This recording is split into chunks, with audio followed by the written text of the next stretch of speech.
우리는 다 능력을 다 가지기 싶어 합니다. 우리 마음에는 좀 강해지고 싶고 또 믿음에 있어서도 뭐 하나님이 주신 어떤 일들을 감당함에 있어서도 좀 능력 있게 그것을 감당하기를 원합니다.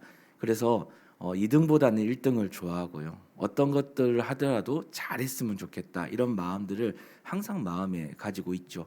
근데 이제 세상에서 보는 기준과 이 믿음 안에서 신앙생활 안에서 생각하는 이 능력의 기준은 좀 다르다라는 것을 오늘 본문을 통해서 좀 알 수 있습니다. 우리는 어떻게 하면 이 좀 능력 있게 이 신앙생활을 할 수 있을까?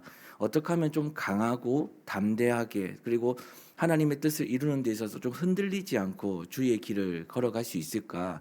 여기에 대해서 좀 고민을 참 많이 하지만 오늘 그것에 대한 답을 사실은 신앙생활 하는 가운데 좀 잊어버릴 때가 많고요. 좀 모를 때도 참 많다라는 것이죠. 오늘 말씀은 우리가 어떤 능력을 정말 가지고 살아야 되는지에 대해서 실상 이야기해 주고 있는 본문이라고 생각합니다.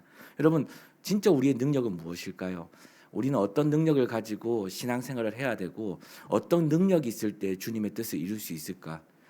칼빈은 우리에게 이런 이야기를 합니다. 신학자 칼빈은요, 우리가 어떤 존재냐라는 것을 이야기할 때 우리는 의인이라 칭함받은 죄인이다라고 얘기해요. 그러니까 우리의 정체성을 한 번 더 각인시키는 것이죠. 우리는 의인이라 칭함받은 죄인이다. 그러니까 우리는 의인이 맞습니다. 예수를 믿고 나서 구원을 받고 다시 주의 자녀로 거듭나게 됩니다. 그래서 하나님이 우리를 죄인이었지만 의인으로 칭함받죠. 하지만 우리가 그럼에도 불구하고 의인의 삶을 살아가는 가정 속에 있지만은 죄를 짓지 죄에서 벗어난 삶을 사느냐 그렇지 않다라는 것이죠. 우린 여전히 죄 가운데서도 산다라는 것입니다. 근데 하나님은 그럼에도 불구하고 우리를 의인이라 칭함을 받았다는 것이죠. 그러니까 우리가 이것을 기억하는 겁니다. 정체성을 기억하는 것인데 오늘 디모데에게 이 바울이 오늘 이 이야기를 하는 거라 생각합니다.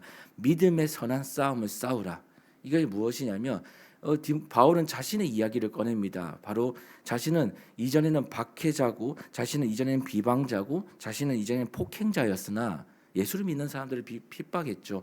그런데 그랬던 그가 그때는 그 믿음을 몰랐을 그때 모르고 했던 일이라고 했지만 이전에 이제 예수를 믿고 난 이후부터 자기가 깨달은 것은 뭐냐? 자신은 긍휼을 입은 사람이다라는 것이죠.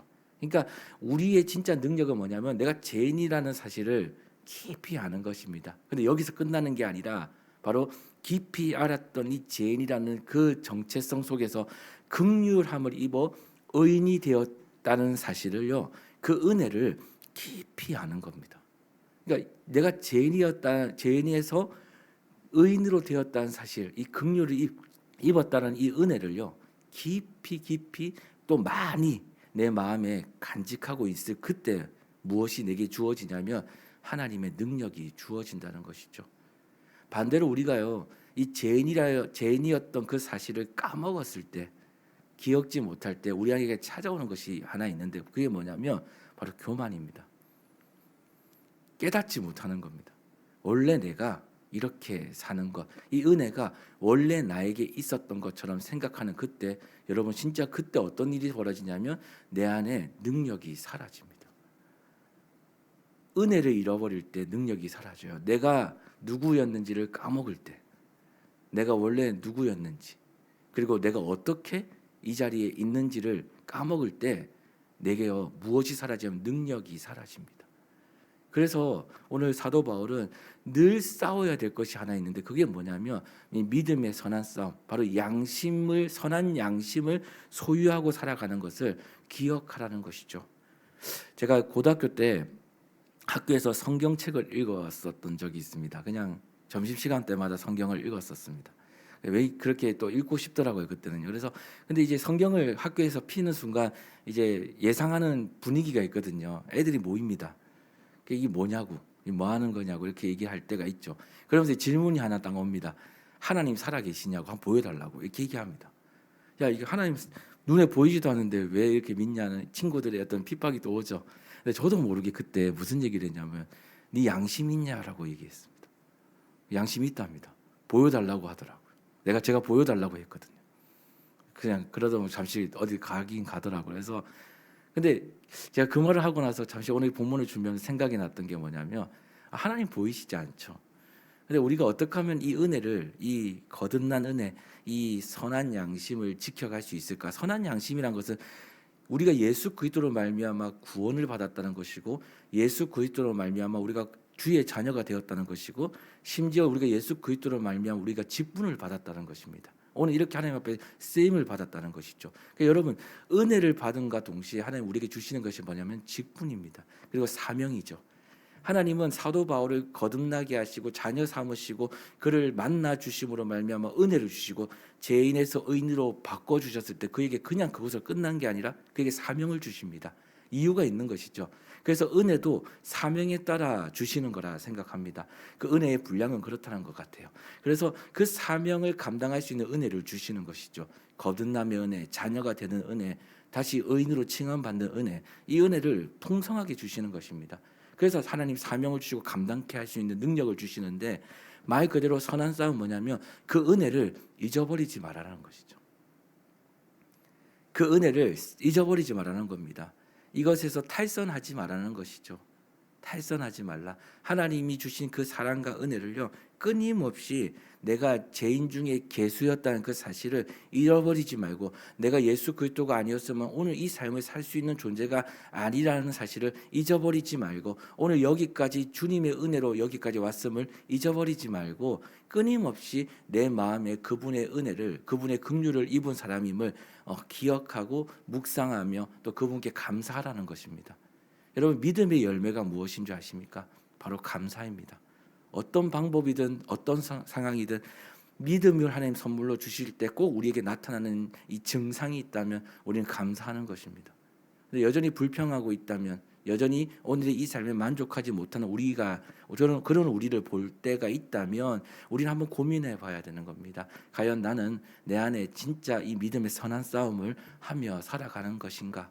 내가 정말 하나님의 사람으로서 주의 길을 걸어갈 때 그 은혜를 끊임없이 기억하며 이 선한 양심을 끝까지 소유하기를, 끝까지 잊어버리지 않기를 싸우며 지금 내 신앙생활을 하고 있는 것인가 고민해 봐야 된다는 것이죠. 근데 오늘 이 사도 바울은요, 이 싸움을 평생 했다고 합니다. 끝까지 하며 그 길을 걸어갔대요. 다른 것을 이야기한 것이 아니죠. 사실 이 디모데 전후서는 이제 이 디모데에게 마지막으로 자신의 어쩌면 목회적 어떤 마음, 목회적 사역의 어떤 임하는 태도, 그리고 목회적인 어떤 유언, 이런 모든 것들을 다 담아서 자신의 제자인 디모데에게 알려주고 있는 것이거든요. 그러니까 마지막으로 그에게 할 수 있는 모든 말을 다 담은 이 말씀이 바로 디모데 전후서입니다. 그래서 얼마나 중요한 내용들을 적었겠습니까? 근데 그가 오늘 디모데에게 이야기하는 그 첫 마디는 바로 나는 죄인 중에 괴수다라는 거예요. 그리고 나는 그리스도의 은혜를 힘입어 오늘 여기까지 왔다라는 것이죠. 근데 이것이 나의 능력이라는 것입니다. 이 은혜가 나의 능력이라는 것이죠. 은혜를 받는 순간 하나님 뭘 주시냐? 믿음을 주시고 믿음의 열매를 나타나게 하시는데 그 열매가 무엇이냐? 감사라는 것입니다. 그래서 오늘 이 하루를 살아가는 저와 여러분에게 주시는 은혜는 바로 무엇인가? 바로 믿음의 선한 싸움, 바로 선한 양심, 바로 내가 오늘 그냥 이 자리에 있지 않는다라는 것입니다. 오늘 그냥 이 자리에 있는 존재가 아니라는 것이죠. 여기까지 주의 은혜로 왔다라는 것입니다. 그리고 그것을 기억하는 것이죠. 그리고 앞으로도 하나님 무엇을 예비하신가? 장래의 은혜도 예비하신다는 겁니다. 천국 가는 그날까지, 이 천국 가는 것도 조차 은혜죠. 그렇지만 그날까지 그때그때 필요한 모든 은혜, 부르심과 동시에 하나님이 그 모든 것을 계획하고 우리를 인도하고 계신다는 사실을 믿는 것입니다. 그리고 그것을요, 위에서 싸우며 계속하는 것이죠. 잘 될 때든 잘 안 될 때든, 상황이 좋을 때든 상황이 좋지 않을 때든, 뭐가 잘 풀릴 때든 잘 풀리지 않을 때든, 뭐가 막막하든 아니면 또 생각지 못했던 길이 열릴 때이든, 어떤 순간에서든 이 믿음의 선한 싸움을 싸우라는 것입니다. 끝까지 달려가라는 것이죠. 그 힘이 어디서 나오냐? 바로 은혜를 알 때입니다. 은혜를 알 때. 믿음, 내가 어떤 존재로서 여기까지 왔는지를 기억하는 겁니다. 죄인에서 의인으로 칭함받은 사람이라는 사실을 기억하는 것입니다. 그리고 앞으로도 그렇게 하나님이 나를 인도할 것임을 기억하는 것입니다. 그때 하나님이 우리에게 주실 선물이 있죠. 바로 믿음입니다. 그리고 믿음 가운데 이 믿음으로 승리하며 나갈 수 있는 또 힘을 주시죠. 바로 입술에 감사의 고백입니다. 그 감사를 계속하며 갈 때 당연한 것이 아님을 믿고 또 감사함으로 나아갈 때 하나님이 우리가 생각지 못했던 또 그 은혜를 맛볼 수 있는 자리에 우리를 세우실 것임을 믿습니다. 오늘 이 하루 저와 여러분 이렇게 사셨으면 좋겠습니다. 우리 안에 이 선한 양심, 바로 하나님의 은혜를 아는 이 마음, 하나님을 아는 마음, 보이지 않는 하나님이 나와 함께 하신다는 그 사실을 끊임없이 그 마음을 지키시며 주님의 길을 걸어가시는, 또 이 하루를 그렇게 주님을 의지하고 살아가시는 저와 여러분 되기를 소망합니다. 하나님 은혜가 저와 여러분 모든 삶에 함께하기를 다시 한번 소망합니다. 기도하겠습니다.